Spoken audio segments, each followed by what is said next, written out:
think for those who aren't familiar with Elemental, we listed on the TSXV in mid 2020. So we're coming up to a 6-month anniversary here, and we'd been private for sort of 3 years before we listed, and that gave us the space and the time to put together the foundations of the portfolio: good quality, producing royalties, cash flow from day one.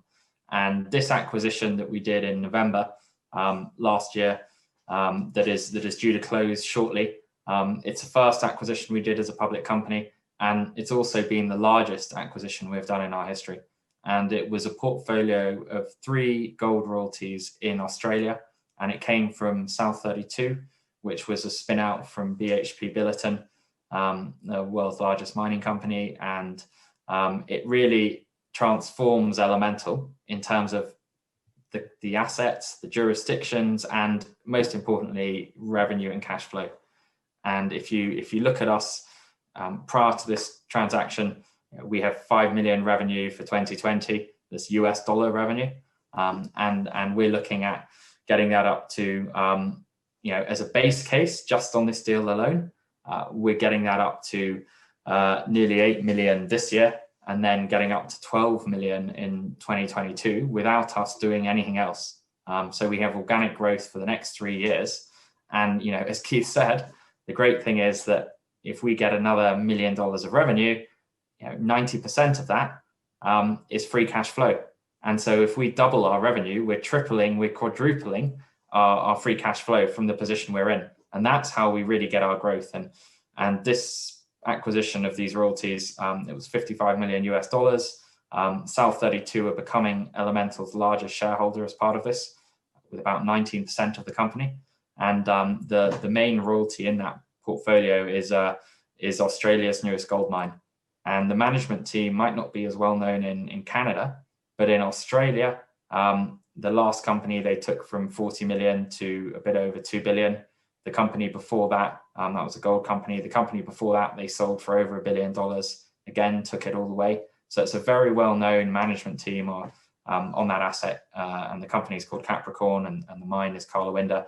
But it gives us another, as a base case, 12 years plus mine life on 120,000 ounce plus a year mine in Western Australia. And so it really, I think, with 1 or 2 of the royalties we've got, including one on Taranga's Wangyon, that did 175,000 ounces in 2020, it really underpins the company. And we can look forward to the next 10 years plus of revenue from both those assets as a base case. If they never discover any more ounces, if we never do anything else. And that's really where the royalty model becomes so powerful, when you have good quality assets with multi-billion-dollar operators and long mine lives ahead of them, and we never have to spend another dollar on them. And I think that the other 2 assets we got from South32, the Laverton mine, it's not as well known, but actually one of the it's a series of open pits and underground mines. But the underground mine there, Lancefield, in the 1990s, it was actually one of the top 10 underground gold mines in Western Australia. And the last time it was mined, in the late 1990s, gold was at about $400 an ounce. So it's some really, really material assets in a great jurisdiction on that again are going to give us a lot of organic growth in the pipeline. And I think the way this transaction came about, and I mentioned South32 becoming our largest shareholder as part of it.